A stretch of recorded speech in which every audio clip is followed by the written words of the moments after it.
अस्सलाम वालेकुम। Likhari online magazine में खुशामदीद। वार एस.जे. राइट्स, किस्त नंबर 1।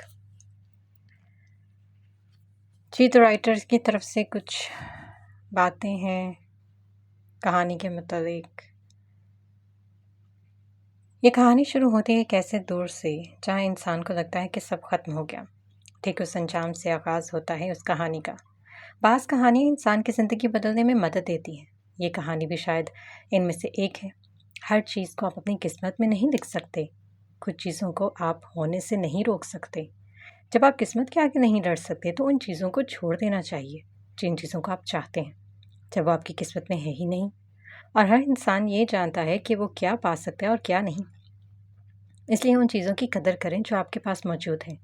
वो कोई भी हो सकती है, दोस्त, मोहब्बत या कोई ऐसा शख्स जो इन दोनों चीज़ों से बढ़कर हो।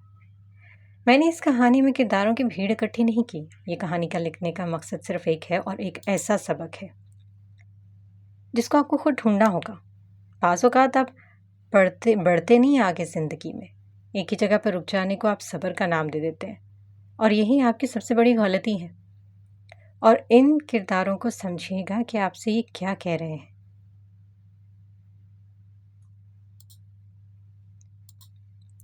हुनैन, तो फिर तुमने क्या सोचा है? इस खामोशी को भी उसकी माँ ने तोड़ा था। ऐसी खामोशी जिससे वहशत टपकती हो, ऐसी खामोशी जिससे रूह कांपती हो। उसने एक नज़र उठाकर अपनी माँ को देखा। उस एक नज़र में क्या नहीं था? दुख, दर्द, मायूसी, कर्ब, तकलीफ। इसकी माँ नज़रें चुरा गई। हुनैन जानती थी इसकी माँ गलत नहीं कह रही। वो तो किस्मत थी जिसकी वजह से वो आप आज यहाँ थी। पता नहीं मामा, मैंने अभी सोचा नहीं। मैं जानती हूँ हुनैन, ये बहुत तकलीफ दे है, लेकिन ये करना ही होगा। तुम्हारी पूरी उम्र पड़ी है आगे जिसे तुम अकेले नहीं गुजार सकती। और फिर किसी की ख्वाहिश भी थी ये, मैं जानती हूँ। मैं कुछ देर आराम करना चाहती हूँ। वो और भी कुछ कहना चाहती थी, लेकिन औलाद की तकलीफ के आगे वो चाहकर भी बोल नहीं पाई थी। ठीक है, तुम आराम करो। वो बेदिली से नाश्ते की मेज़ से उठी और अपने कमरे में चली गई। उस कमरे में आज भी किसी का वजूद जिंदा था। कोई यादें ताज़ा थी, कुछ तकलीफ़ें जिंदा थी। वो बेदहानी में बेडशीट पर उंगलियां फेर रही थी। आज भी उतनी ही तकलीफ में थी जितनी 5 माह पहले थी। दिल आज भी उतना ही जख्मी था जितना पहले था। वो आज भी वही था जहाँ वो पहले थी।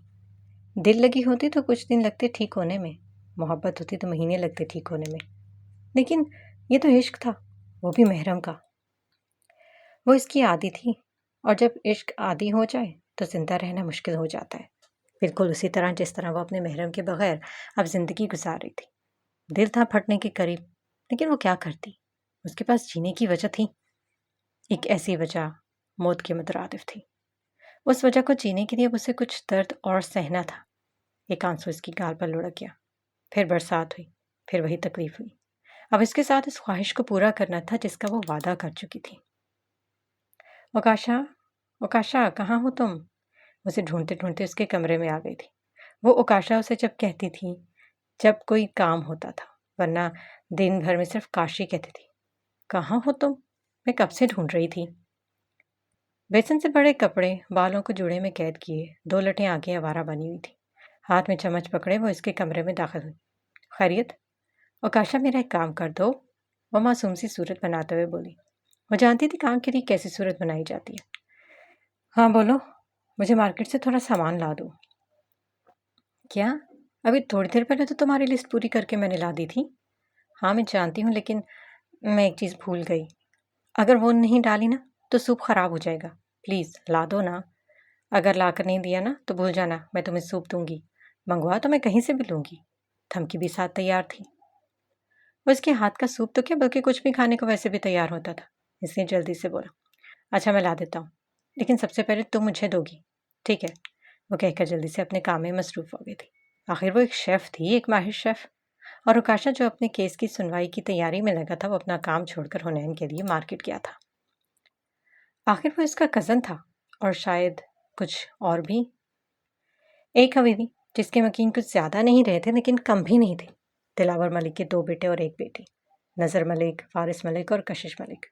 जबकि नज़र मलिक की 2 बेटियां थीं, हुनैन मलिक और तानिया मलिक। जबकि वारिस मलिक के 2 बेटे थे, ओकाशा मलिक और हाशिम मलिक। कशिश मलिक जो कि रहमदिल और मोहब्बत करने वाली खातून थी, उनका एक बेटा और एक बेटी थी, पाशा मलिक और मरियम मलिक। नज़र मलिक और वारिस मलिक अपने बच्चों समेत शहर में शिफ्ट हो गए थे, जबकि कशिश मलिक अपने किसी कज़न के साथ शादी करके पहले ही शहर में शिफ्ट थी। नज़र और वारिस ने मिलकर कारोबार में खूब तरक्की की, जिसकी वजह से आज इनका कारोबार जाना पहचाना जाता था। नज़र की दो बेटियां हुनैन जो शेफ़ होने के साथ साथ साइकोलॉजिस्ट भी थी, और दूसरी बेटी तानिया अभी सेकेंड ईयर में थी। तो खूबसूरती में दोनों माँ पर थी, भला की हसीन। और वारिस के बेटे ओकाशा जो कि अपनी काबिलियत से एक वकील था, वो बहुत नरम दिल और सच्चाई का साथ देने वाला एक खुश शक्ल और हैंडसम नौजवान था। और हाशिम जो कि अभी 4th ईयर में पढ़ रहा था। जिंदगी खुशगवार थी। एक बड़ा खुशगवार घर था जिसमें ये दो फैमिलियां सुकून से रिहाइश पजीर थी। और कशिश मलिक का बेटा जो इंतहा का बदतमीज झगड़ालू था, अलबत्ता पढ़ा लिखा था, लेकिन एक अ, गुंडे मवाली से कम नहीं था। इसका हुलिया ही ऐसा था जैसे किसी क्रिमिनल का। बालों में पोनी, कान में टॉप्स, लेकिन कद काफ़ी लंबा था। वो दुनिया के सामने शरीफ, लेकिन अंडरवर्ल्ड का डाउन कहा जाए तो गलत नहीं था। अपनी फैमिली के करीब था, लेकिन एक ऐसा मुजरिम था जिसे कोई जानता नहीं था, उसके अपने भी नहीं। लेकिन ओकाशा के घर वालों का फूफो के घर ज़्यादा आना जाना नहीं था। इसके पीछे वजह थी कि वो पहले गांव में थे, फिर शहर आए, लेकिन इनका घर थोड़ी दूरी पे था, इसलिए आना जाना थोड़ा सा कम था। गर्मा गर्म सूप तैयार है और साथ में बेसन के लड्डू। सब हाल में बैठे थे जब हुनैन ने सूप और लड्डू पेश किए। लड्डू तो ओकाशा के केस जीतने की खुशी में थे, क्योंकि हुनैन जीतने से पहले ही जानती थी कि ओकाशा ही केस जीतेगा। सब खुश थे ओकाशा की जीत से। एक पाशा इस पाशा दुराने मुल्क को छोड़ के। काशी, मैं बहुत खुश हूँ तुम्हारी अचीवमेंट से। मैं जानना चाहता हूँ। मैं जानता हूँ हनी। सूप और लड्डू खाने के बाद अब दोनों काफ़ी पीते सीने पर बैठे थे। हुनैन एक सीने नीचे थी, जबकि ओकाशा एक सीना ऊपर बैठा था। दोनों ही खुश थे एक दूसरे के साथ से। काशी, मैं चाहती हूँ कि तुम बहुत तरक्की करो। हनी, मैं जानता हूँ। तुम्हें पता है तुम दुनिया के वो वाहिद इंसान हो जिससे मैं कभी नफरत नहीं कर सकती। मैं ये भी जानता हूँ, तुम मेरे दोस्त हो, मेरे कज़न हो, मेरे हमराज हो, मेरे वेल विशर भी हो तुम। ये भी जानता हूँ मैं। काशी, जब तुम्हें सब पता है तो फिर मेरा क्या काम? मैं जा रही हूँ। ओके जाओ। मैं सच में जा रही हूँ। ओके ओके जाओ। तुम ना, मैं नहीं जा रही। कर लो जो करना है। मैं ये भी जानता हूँ। काशी, दफ़ा हो जा। कहाँ? मुझे नहीं पता। अच्छा सुनो, तुमने ट्रीट नहीं देनी मुझसे? लेनी है लेनी है। वो जल्दी से बोली, गोया वो मना ही ना कर दे। अच्छा बताओ कहाँ जाना है? तो मेरी पसंद जानते हो। चलो ठीक है, कल तैयार रहना फिर। अच्छा ओके, ये बताओ केस में दूसरी पार्टी कितनी स्ट्रांग थी? तुम जानती हो काशा मलिक सस्ती चीज़ों पर हाथ नहीं डालता। चलो, तुम आराम करो, मैं भी चलूँ, रात काफ़ी हो गई है। कहकर वो उठने लगी जब उसने पुकारा, हनी, कुछ देर और बैठ जाओ। क्यों? ऐसे ही। वो इंतज़ार में थी कि शायद आज काशी कुछ तो बोले उससे। काफ़ी देर बाद जब वो कुछ नहीं बोला तो हुनैन ने घूर कर देखा। अच्छा अच्छा, दिन रात की तरह घूरना बंद करो, नहीं बैठना तो जाओ। वो उठी, मुंह बनाया और कमरे में चली गई। पीछे वो एक बार फिर अपने चुप रहने पर खुद को कोसता रह गया। वो जानता था हुनैन क्या सुनना चाहती है। घर वालों की भी यही ख्वाहिश थी। एक वो था जो सबकी रजा जानने के बाद भी बोल नहीं सकता था। वो जानता था हुनैन का जवाब क्या होगा, लेकिन फिर भी उसने सोच लिया था अब कल डिनर पर ही वो हुनैन को बता देगा कि वो अब ऐसी हस्ती जिसको देखकर ही वो जीना चाहता है। यही सोच के कल वो पूरी रात सो नहीं पाया था। ऐसा अक्सर इश्क में हुआ करता है। अगले दिन वो डिनर से पहले एक ज्वेलरी शॉप पर गया और एक अंगूठी पसंद करने के लिए। अभी उसने अंदर कदम रखा ही था कि एकदम ठिठक गया। उसकी नज़र सामने एक कंगन पर पड़ी जो डिस्प्ले पे था। वो चाहते हुए भी कदम अपने रोक नहीं पाया था। वो कंगन बहुत खूबसूरत था। इंतहाई नफासत से बने हुए इसकी कीमत भी बहुत थी। वो कंगन को देखकर हुनैन को सोच रहा था जैसे वो कंगन उसी के लिए बनाए गए हो। सुने, मैं ये कंगन खरीदना चाहता हूँ। वो सोच चुका था कि ये कंगन वो उसे मुंह दिखाई में देगा। सर, आप अपना एड्रेस बता दिए, कल तक आपका ऑर्डर आपको डिलीवर कर दिया जाएगा। ओके। ऑर्डर करके जैसे ही निकला, एक स्याह आंखों वाला मर्द जो किसी भी लड़की का ख्वाब हो सकता है अंदर दाखिल हुआ। वो किसी सिलसिले में शॉप के मैनेजर से मिलने आया था। जाते हुए उसकी नज़र भी कंगन पर गई जो डिस्प्ले पर थी। वो ट्रांस की कैफियत में रुक गया। वो कंगन को देख रहा था, लेकिन सोच में किसी मेहरबान का चेहरा था। सुने, मैं इन्हें खरीदना चाहता हूँ, लेकिन सॉरी सर, ये खरीदे जा चुके हैं। आप अगर फिर भी चाहते हैं तो कुछ दिन इंतज़ार करना होगा। ठीक है, मैं इंतज़ार करूँगा। वो कंगन की बुकिंग करा के वहाँ रुका नहीं था, चला गया था। कई लोगों ने उसको मुड़कर देखा था, लेकिन वो सबको नज़रअंदाज करता निकलता चला गया। जानते हैं वो कौन था? वो उसे आंखों वाला मर्द वो था जिसके हिस्से में बहुत सी तकलीफ आई थी और आने वाली थी। रात 9:30 ग्रेस रेस्टोरेंट। आ भी जाओ। वो बेताबी से यहाँ वहाँ टहल रहा था। जब से वो उसे प्रपोज करने का सोच रहे तब से ही बेचैन था। वहाँ हुनैन अपनी तैयारियों में मसरूफ़ थी। वो नहीं जानती थी कि क्या होने वाला है। वो सब तैयारी कर चुका था कि हुनैन को क्या कहना है, क्या सुनना है। वो बहुत खुश नज़र आ रहा था। दूर कहीं कोई उसे बर्बाद करने की तैयारी कर रहा था, ये जाने बगैर कि वो अपनी आने वाली ज़िंदगी का इंतज़ार बहुत जोश से कर रहा था। आगाही से पहले का दौर कितना हसीन होता है। आने वाले वक्त में वो ये जानने वाला था। साहब जी, मुलाजमा ने काशी के कमरे का दरवाज़ा खटखटाया। कहें। अंदर से ही आवाज़ आई। जी, आपको बड़े साहब बुला रहे हैं। ठीक है, मैं आता हूँ। वो उठ के वारिस साहब के कमरे में चला गया। वहाँ हुनैन पहले से मौजूद थी। हल्के से दस्तक देखकर वो अंदर चला गया। अस्सलाम वालेकुम। वालेकुम सलाम। बाबा, आपने बुलाया? और हुनैन को ऐसे देखा जैसे पूछ रहा हो, खैरियत है? वो भी उसी की तरह अनजान लाइल्मी से कंधे उचका गई। वारिस साहब ने गला खंखारा। वो दोनों भी सीधे होकर बैठ गए। बात यह है कि तुम्हारी पप्पू कशिश की हालत काफ़ी नाजुक है, काफ़ी अरसे से बीमार है। अगर तुम दोनों वहाँ कुछ दिनों के लिए चले जाओ तो बहुत अच्छा होगा। उन्हें किसी किस्म की मदद की ज़रूरत तो नहीं, लेकिन एक एहसासी तौर पर मैं तुम दोनों को भेजना चाहता हूँ। लेकिन बाबा, ओकाशा ने कुछ कहना चाहा। देखो बेटा, क्या ये काफ़ी नहीं कि मैं चाहता हूँ? ठीक है, मैं तैयार हूँ। हुनैन बेटा। जी चाचू, मैं जाऊँगी। ठीक है, कल तुम दोनों निकल जाना, 4 या 5 दिन रुक जाना वहाँ। ओके बाबा। वो दोनों कमरे से निकल कर आ गए थे। हुनैन। हाँ, क्या तुम जाना चाहती हो? जाने वो क्या जानना चाहता था। और कोई ऑप्शन है क्या? अगर वो नहीं जाना चाहती तो ओकाशा बात कर सकता था। वो भी खामोशी से कंधे उचका गया। वो अपने काम से बाहर चला गया और हुनैन पैकिंग में मसरूफ़ हो गई। तभी उसकी मम्मा ने कमरे में दस्तक दी। जी मम्मा, अंदर आए ना। सब पैकिंग हो गई या फिर नहीं? जी मम्मा, तकरीबन। चलो ठीक है, किसी चीज़ की ज़रूरत हो तो बताना। जी मामा। साजदा बेगम ने उसे प्यार से गले लगाया। चलो शाबाश, रात हो चुकी है। खाना नहीं खाना क्या? चलो उठो, खाना खाओ, बाकी बाद में कर लेना। काशी भी आ चुका है खाने पर, मैं बुलाने ही आई थी। ठीक है, मैं आती हूँ। मुँह हाथ धोकर वो खाने के लिए नीचे गई तो सब टेबल पर मौजूद थे। अस्सलाम वालेकुम कहकर वो काशी के साथ वाली कुर्सी पर बैठ गई। काशी, उसने हल्के से कुछ देर बाद पुकारा। क्या? मुझे कुछ सामान चाहिए। क्या तुम मेरे साथ चल सकते हो? अच्छा, खाना खा के चलते हैं। वो भी आहिस्ता से बोला था। वो इस वक्त कराची के मशहूर मॉल में खड़े थे। हनी। हम्म। वो मसरूफ सा बोली। फूफा और उनकी फैमिली के लिए कुछ गिफ्ट्स ले लेने चाहिए। हाँ, क्यों नहीं। अब वो दोनों एक गिफ्ट शॉप के अंदर गए। हनी की नज़र एक शो पीस पर पड़ी जो बहुत खूबसूरत था, वो जैसे किसी खास शख्स के लिए बनाया गया था। हुनैन ने नज़र बचाकर वो तोहफा काशी के लिए खरीदा था और काशी की नज़र एक पायल पर पड़ी जो सिर्फ एक ऐसे शख्स के लिए बनाई गई हो जो इसके लिए सबसे करीब हो। और काशा ने छुप के वो पायल उसके लिए खरीदी थी। क्या ये इश्क की निशानी नहीं है? क्या दिल में भी ऐसा होता है? क्या इस जज्बे का नाम मोहब्बत है? अगर ऐसा है तो इनके ज़िम्मे इश्क का गुनाह लिखा जा चुका है। इनके ज़िम्मे एक कहानी का आगाज़ लिखा जा चुका है जिसका इख्तिताम भी मालूम नहीं। हनी, सुनो तो। क्या है? आइसक्रीम खाओगी? आइसक्रीम देख कर अब वो रुक नहीं सकता था, इसलिए जल्दी से बोला। ठीक है, चलो। वो दोनों अब आइसक्रीम खाते हुए जा रहे थे जब काशी ने फिर से पुकारा।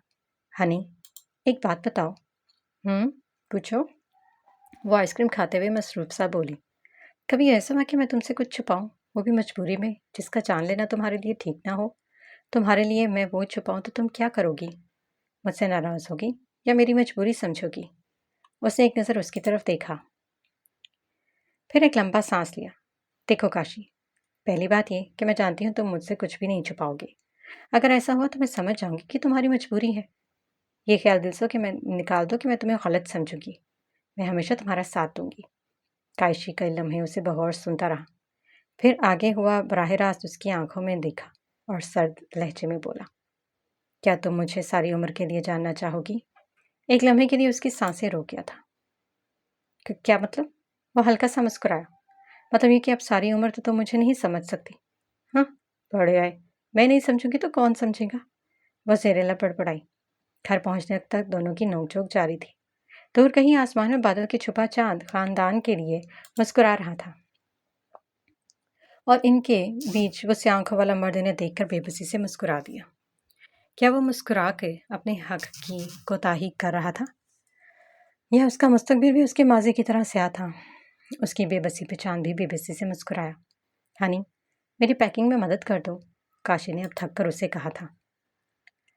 हाँ क्यों नहीं, कह के वो पैकिंग में मसरूफ़ हो गई। अभी उसे कुछ देर ही गुजरी थी जब मुलाजमा उसे बुलाने आई। हुनैन बेबी, आपका फ़ोन है। हुनैन ने एक नज़र उसे देखा था। ठीक है, मैं आती हूँ। फ़ोन पे उसकी सहेली आना थी। हुनैन उससे बातों में मसरूफ़ हो गई क्योंकि वो कुछ उदास भी थी। यूँ पहली बार सब कुछ छोड़कर जा रही थी, लेकिन उसकी तसल्ली थी कि आकाशा साथ है। वो पप्पू की फैमिली से ज़्यादा क्लोज नहीं थी। ये दूसरी बार उनके घर जा रही थी। थोड़ा उदास तो होना बनता था। वो फ़ोन से फारग होकर जाने ही लगी थी कि डोरबेल बजी। हुनैन मलिक, डिलीवरी बॉय ने पूछा। हुनैन कुछ हैरान हुई फिर बोली, जी मैं ही हूँ। डिलीवरी बॉय ने सफ़ेद फूलों का गुलदस्ता उसे पकड़ाया और चला गया। वह हैरानी के आलम में अपने कमरे में गई। फूलों को उलट पलट कर देखा, लेकिन कार्ड पर एक लफ्ज़ के अलावा कुछ न मिला। जानते हैं वो क्या लफ्ज़ था? सकून। वो हैरान होने के साथ साथ परेशान भी हो गई। क्या आखिर ये कौन हो सकता है जिसने कार्ड पर अपना नाम लिखने की सहमत तक नहीं की? वो ये काशी को दिखा के परेशान नहीं करना चाहती थी, इसलिए बाद में देख लेगी। ये सोचकर खामोश हो गई। सब कुछ रख लिया ना गाड़ी में? साइस्ता और परवीन बेगम दोनों ने प्यार से पूछा था। हुनैन ने एक नज़र दोनों को देखा, फिर प्यार से बोले, जी मामा और मेरी प्यारी चाची जी, सब कुछ रख लिया है। हुनैन ने खाने के लिए कुछ डिशेस खुद बना के अपने और काशी के लिए रखी थी, बाकी कुछ वो होटल से ले लेते। खैर, फी अमान अल्लाह, अपना ख्याल रखिएगा आप दोनों। अल्लाह हाफिज़। वो दोनों रवाना हुए। कराची से फैसलाबाद तक का सफ़र बहुत लंबा होना था। इमरजेंसी में कोई फ्लाइट नहीं मिल सका, इसलिए दोनों ने बाय रोड जाने का फैसला किया। अभी कुछ सफ़र तय हुआ था कि हुनैन ने पूछा, काशी, ये पाशा भाई किस तरह के हैं? मेरा मतलब एक दो बार तो तुम मिल चुके हो। काशी ने एक नज़र अपने पहले में बैठी लड़की को देखा। मिला तो हूँ, लेकिन कोर्ट कचहरी के चक्कर में। न जाने उसे कौन सी बेचैनी थी पाशा की तरफ से। और शरीफ तो मुझे कहीं से नहीं लगते। वो काशा को पाशा का मतलब कभी भी अच्छा नहीं लगा, ये उसकी बातों से साबित था। और हाँ, तो वहाँ जाके मरियम और पप्पो के साथ रहना और मोहतात रहना और एहतियात करना हर चीज़ की। वो जानता था कि वो अपने पप्पो के घर जा रहा है, लेकिन वो न जाने क्यों हुनैन को लेकर अजीब सी फिक्र में गिरफ्तार था। हुनैन ने उसकी बात सुनकर नजरें घुमाई। उफ काशी, वो हमारी फुप्पो का घर है। क्या हो गया है तुम्हें? कुछ नहीं, बस। न जाने वो ऐसी कौन सी फिक्र का शिकार था। ये बात तो खुद काशा समझ नहीं पा रहा था। बस वो चाहता था हुनैन वहां ना जाए। क्यों? इस बात का जवाब वो खुद नहीं जानता था। एक अजीब सी कैफियत का वो शिकार था। खैर हनी, ये बताओ, बना के क्या लाई हो? उसने अपनी तवज्जो किसी और तरफ मबजूल करने की कोशिश की। ज़्यादा कुछ नहीं। मटन पुलाव, कबाब, चिकन सैंडविच और गर्मा गर्म चाय भी रखनी थी। वाह, चलो अच्छा। बस ये पूछ के वो चुप हो गया था। आगे का रास्ता अब खामोशी से कट रहा था। काफ़ी देर तो हुनैन बेजार होकर बैठी रही, फिर एक नज़र उसे देखकर आहिस्ता से बोली, काशी, क्या कुछ हुआ है? काशी ने स्टीयरिंग घुमाते हुए एक नज़र उसे देखा। क्यों? क्या कुछ होना था? तुम खामोश क्यों हो? हुनैन ने फिर से पूछा। नहीं, ऐसे ही, बस कुछ नींद भी पूरी नहीं हुई मेरी। उसने उसे मुतमईन करना चाहा। पक्का कोई बात नहीं है? हुनैन ने फिर से पूछा। ज़ाहिर है कोई बात नहीं, वरना कभी ऐसा हो कि कोई बात और मैं तुम्हें ना बताऊं। अच्छा छोड़ो, कोई सॉन्ग ही लगा दो, हुनैन ने मुतमईन होकर कहा था। अच्छा। वकाशा ने प्लेयर ऑन किया और पहला गाना लगा। इससे पहले कि वकाशा वो गाना निकालता, हुनैन ने जोर का कहका लगाया। वकाशा ने उसकी तरफ देखा, लेकिन वो हंसती चली जा रही थी, यहाँ तक कि उसकी आंखों से पानी निकलने लगा। क्या है ऐसा इस गाने में? वकाशा ने मुस्कुराकर पूछा। हुनैन ने अब हंसना बंद किया और आहिस्ता से बोली, कुछ खास नहीं, बस कुछ याद आ गया था। अच्छा। अब आधा रास्ता दोनों की बातों में ही गुजर गया। आगे जाके एक पेट्रोल पंप पर वकाशा ने गाड़ी रोकी थी। पेट्रोल फुल करवा के अब वो खाना खाने के लिए एक जगह गाड़ी रोक चुके थे। हुनैन ने उतरकर हाथ धोए थे। अब वो दोनों गाड़ी में ही सुकून से खाना खा रहे थे। वो जब भी खाना खाते एक दूसरे को पेश ज़रूर करते थे, लेकिन आज खाने में उसके दिल में शिद्दत से ख्वाहिश हुई कि वो अपने हाथ से हुनैन को खिलाए, लेकिन वो चुप करके खाता रहा। शायद इसलिए कि यह कभी वो नहीं रखता था, यह कभी उसे हासिल नहीं था। उसकी एहतियात पे तो दूर चांद भी मुस्कुरा दिया था। कोई किसी को इंतहा चाहता है, हद में रह के बेहद इश्क करना कोई आकाशा मलिक से सीखता। मंजिल करीब थी। अब हुनैन ने आंखें मूंद ली थी और आकाशा मलिक का फुल फोकस ड्राइविंग पे था। वो ड्राइविंग करते हुए एक दो नज़र इस पर डाल लेता। हुनैन सोते हुए बिल्कुल मासूम बच्चे की तरह लग रही थी। उसने दिल में खुद से वादा किया, हानि मैं तुम्हें कभी दुखी नहीं होने दूंगा। मुझे नहीं पता मेरा फैसला गलत है या सही, मैं नहीं जानता, लेकिन मैं मुतमईन हूँ, क्योंकि मैं भी अपने मुल्क के लिए कुछ करना चाहता हूँ। और आज जब मुझे ये मौका मिला तो मैं पीछे नहीं हटना चाहता। मैं अपने मुल्क के लिए उस शख्स का पता लगाऊंगा जो अपने ही मुल्क का दुश्मन बन चुका है। इन सब में मैं तुम्हें इन्वॉल्व नहीं करूंगा। डियर वैशी, मैं आ रहा हूँ। वो अपनी मंजिल पर पहुंच चुके थे। हनी उठो। वो कुसमुसा के उठी थी। क्या हम पहुंच गए? हुनैन ने जमाई लेते हुए पूछा था। बस पहुंच गए। ओकाशा ने अब शायद सफ़र का आखिरी मोड़ काटा था। वहाँ इन दोनों का इस्तकबाल मरियम और दुरान मलिक ने किया था। फूफो अपने कमरे में थी। अस्सलाम वालेकुम। वालेकुम सलाम। कैसा रहा तुम दोनों का सफ़र? बहुत अच्छा अंकल। हुनैन और ओकाशा दोनों से मिलकर अंदर आए थे। दोनों के लिए 2 गेस्ट रूम तैयार थे। पाशा मलिक अभी तक घर नहीं आया था। फूफो से मिलकर वो दोनों आराम के लिए अपने अपने कमरों में गए। कुछ देर बाद वो दोनों को रात के खाने के लिए बुलाया गया। उस वक्त भी टेबल पर सब मौजूद थे सवाए पाशा मलिक के। न जाने वो कहाँ था। सलाम करके वो दोनों खामोशी से बैठ गए। कैसी हैं आप फूफो? ठीक हूँ, बस तुम दोनों को देखकर और जी उठूंगी। मुख्तसर से ये 2-3 जुमले के बाद फिर सब खामोश हो गए। और मरियम, क्या चल रहा है? खामोशी को तोड़ने वाला अब ओकाशा था। कुछ खास नहीं, बस स्टडी को कंप्लीट करने की कोशिश की जा रही है। उसे देखकर ऐसा लग रहा था कि वो काफ़ी पढ़ाई से उकताई हुई थी। गुड, बहुत अच्छा है, ओकाशा ने मुस्कुराकर कहा। क्या डिपार्टमेंट है तुम्हारा? अब पूछने वाली हुनैन थी। इंग्लिश डिपार्टमेंट है, मरियम ने उसे बताया था। वाओ, अच्छी चॉइस है। ये 2-3 सवाल करने के बाद फिर खामोशी, जैसे बात करने को कुछ था ही नहीं। एक ऑकवर्ड सी सिचुएशन थी। और घर में सब कैसे हैं? फूफो ने खाना खाते हुए पूछा। जी सब ठीक है और आपको सलाम भी भेजा है, हुनैन ने बताया। चलो अब दोनों तुम आराम करो, सफ़र की थकावट भी होगी। जी फूफो। उन्हें मुलाजिम कमरे में लेकर जा चुकी थी और हुनैन कुछ देर मरियम से बातें करती रही, फिर उठकर सोने के लिए कमरे में चली गई। और उधर ओकाशा अपने आने वाले वक्त की तैयारियों में मसरूफ़ हो गया। वो अपने कुछ डॉक्यूमेंट चेक कर रहा था जब इसका मोबाइल बजा। हाँ सारम, बोलो। सर, मैं कल रात से इन्फॉर्मेशन कलेक्ट कर रहा हूँ, लेकिन वही सब मालूम हुआ है जो हमें पहले से ही मालूम है कि वह दरिंदा है, खून का प्यासा है। कोई इसके बारे में कुछ नहीं बोलता। लोगों के दिल में काफ़ी खौफ फैला हुआ है। सारम ने उसे बताया था। कोई तो और इन्फॉर्मेशन होगी, कोई तो सुराग होगा।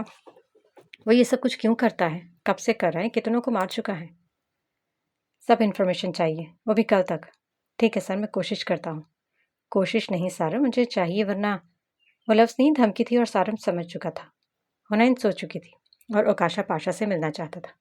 काफ़ी देर इंतज़ार करने के बाद वो ना आया तो वो भी सोने के लिए लेट गया और सोने की कोशिश करने लगा, लेकिन इश्क वालों को नींद मुश्किलों से ही आती है। हुनैन सुबह की आंख जल्दी खुल गई थी। जगह बदलने की वजह से वो ज़्यादा सो तो नहीं पाई, ऐसे उठकर खुद मरियम और मुलाजमा के साथ मिलकर नाश्ता तैयार किया। दुरान अंकल भी नाश्ते के लिए आ चुके थे। वो काशा को बुलाने वो उसके कमरे में गई थी। काशी, दरवाजे पर ही आवाज़ दी गई। आ जाओ हनी, नाश्ता लग गया है। काशी, आ जाओ। तुम्हारी नींद ठीक से आई? किसी चीज़ की ज़रूरत तो नहीं? फिक्र की ठीक कितनी फ़िक्र करता था वो इसकी। क्या वो इसके बगैर रह पाएगी? बिना तवक्को के जवाब आया, नहीं। वो अपनी ही सोच में थी। ओकाशा ने एक नज़र उसे रुककर उसे देखा। हनी, हाँ, सब ठीक है? तुम आ जाओ जल्दी से नाश्ते के लिए। ओकाशा ने सर इस्पात में हिलाया था। पाशा अभी नहीं था टेबल पर। आखिर ओकाशा ने पूछ लिया। पप्पू, पाशा कहाँ है? बेटा, वो किसी काम से बाहर गया है, रात तक आ जाएगा। जी पप्पू। हुनैन तो इधर उधर की बातें कर रही थी, लेकिन ओकाशा अपनी ही सोचों में गुम था। पूरा दिन भी ऐसे ही निकल गया। रात को भी वो पाशा का इंतज़ार करता रहा, लेकिन वो नहीं आया। कल की तरह हुनैन सो गई थी, लेकिन ओकाशा इंतज़ार में था। रात के 12 बजे का वक्त था जब ओकाशा पानी के लिए बाहर आया तो पाशा को देखकर ठठक गया। ये वो पाशा मलिक तो नहीं था। लेकिन पाशा उसे नहीं देख पाया। वो उसकी आमद से भी बेखबर था। लाल आंखें जैसे सदियों से सोया ना हो, बिखरा हुलिया, मतरूम आंखें और कपड़े ऐसे जैसे किसी का शिकार करके आया। जगह जगह खून के धब्बे मौजूद थे। ओकाशा जैसे पाशा की एक एक चीज़ नोट कर रहा था। हाथ में बुलेट के साथ साथ बाएं हाथ पर शैतान टाइप टैटू था और जंजीर की तरह एक ब्रेसलेट था। वो अंदर आया और सीधा अपने कमरे में चला गया और ओकाशा अपने कमरे में चला गया। माथे की कई लकीरें उभरी हुई थीं। वो क्या था जो वो अभी देख कर आया था? इतने में सारम का फ़ोन आया। ओकाशा ने लपक कर फ़ोन उठाया। हाँ बोलो। वही सर्द लहजा। सर, खबर मिली है कि वो अभी अभी किसी को ठकाने लगा कर आया है। लेकिन हम वहाँ गए, पुलिस भी साथ थी, लेकिन हैरानी की बात है कि वो वहाँ कोई भी नहीं था, ना कोई लाश। लेकिन सर, हमारी इन्फॉर्मेशन गलत नहीं थी। ओकाशा सोच में डूबा हुआ था। मुझे अभी सारी इन्फॉर्मेशन, सारी डिटेल्स सेंड करो। जी सर। जो हाल वो पाशा का देखकर आया था वो नज़रअंदाज नहीं किया जा सकता था, लेकिन वो भी उस पज़ल के टुकड़े इकट्ठे नहीं कर पाया था। तो फाइनल मुजरिम कैसे बता सकता था? सोच का तसलसल था, ख़त्म ही नहीं हो रहा था, लेकिन अभी इंतज़ार था जो कर सकता था। सुबह नाश्ते की टेबल पर सब मौजूद थे। अस्सलाम वालेकुम। खामोशी को हुनैन ने तोड़ा। पाशा ने किन नज़रों से हुनैन को देखा वो समझ नहीं पाई। हुनैन को उसकी नज़रें अपने आर पार महसूस हुई। वालेकुम अस्सलाम वालेकुम। आपके काशी ने गला खंकारा, जैसे उस लम्हे को समझ गया हो। पाशा बेटा, फूफो ने पुकारा था। ये काशा वारिस मलिक है। पाशा ने एक नज़र देखा जैसे उसका आना पसंद ना आया हो। और ये हुनैन नज़र मलिक है, और वो उसे सीधे जैसे बरसों से जानता हूँ। आंखों में पसंदीदगी वाज़ेह थी। ये वही वजह थी जब काशा ने उससे नफरत सी महसूस की। पाशा के साथ वाली कुर्सी खाली थी। आओ हुनैन, बैठो। पाशा ने कहा था, बस हाथ पकड़ने की कमी थी। काशा ने हुनैन का हाथ पकड़ लिया। हुनैन, तुम यहाँ बैठ जाओ। दरअसल मुझे पाशा भाजी से कुछ बातें करनी है। पाशा ने खूनख्वार नज़रों से उसे देखा था, जैसे उसे मुदाखलत पसंद ना आई हो। पाशा भाई कैसे हैं आप? वो माहौल को दोस्ताना बना के पूछा था।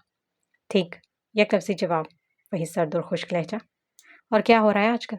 काशा का लहजा बहुत मोहतात था। कुछ खास नहीं, बस आजकल बिजनेस मीटिंग में मसरूफ़ हूँ। कल ही आया हूँ, मीटिंग के सिलसिले में शहर से बाहर था। कल जब आप आए मैंने देखा था आपको। काशा बिल्कुल एक वकील की तरह बात कर रहा था। बस एक पल के लिए पाशा के चेहरे पर साया सा गुजरा जो काशा से मख्फी न रह सका, लेकिन जल्दी वो खुद को कंपोज कर गया। जब देख लिया तो मिल लेते आके। पाशा ने नागवारी से कहा, मैं सोचा आप थक गए होंगे। खैर, क्या कर रहे हो आजकल वकालत के अलावा? चेहरे पर बेजारी के अलावा कुछ न था, जबकि आंखें फिसर फिसर के हुनैन के चेहरे का तवाफ कर रही थी, जो कि आकाशा बड़े सबसे बर्दाश्त कर रहा था। कुछ खास नहीं, अभी वकालत के अलावा मैं। वो आगे हुआ और पाशा के कान के करीब बोला, एक वहशी परिंदा जिसको पुलिस और एजेंट तक तलाश नहीं कर पाए, इसको खोज रहा हूँ। पाशा की रीढ़ की हड्डी तक सनसना उठी, लेकिन वो खुद को कंपोज करके बैठा रहा और फिर एक नज़र अपने सामने बैठे काशा को देखा। बस वो हंस पड़ा। कुछ नहीं, पाशा भाई मजाक कर रहा था। पाशा ने अब नजरें हुनैन की तरफ की। खैर हुनैन, तुम बताओ, क्या करती हो आजकल? कुछ खास नहीं, बस स्टडी तो कंप्लीट है और मास्टर शेफ बनना था, वो भी कंप्लीट हो गया। सो अभी तो फ्री हूँ, हुनैन ने जवाब दिया। तो आगे क्या इरादा है? पाशा का लहजा बेहद मायनी खेज था। आंखें कुछ कह रही थी जिसे समझ के भी हुनैन समझना नहीं चाहती थी। मेरा मतलब कोई रिश्ता वगैरह, कोई शादी के इरादे हैं कि नहीं? लहजा बेहद नॉर्मल था। नहीं पाशा भाई, अभी इससे कोई इरादे नहीं। ये तो बड़ी अच्छी खबर है। वो ज़ेरेला बड़बड़ाया। जी, वो गड़बड़ाया। कुछ नहीं। इसकी बड़बड़ाहट को काशा बखूबी सुन चुका था। ठीक है मम्मी, मैं निकली हूँ, एक मीटिंग में जाना है, रात को मुलाकात होगी। वो ये कहकर रुका नहीं था। हुनैन ने सुख का सांस लिया, जबकि काशी बड़ी गहरी नज़रों से सामने देख रहा था, जहाँ से वो अभी गया था। कुछ तो था जो काशा को खटक रहा था, लेकिन वो ये सिर्फ सोच ही सका था।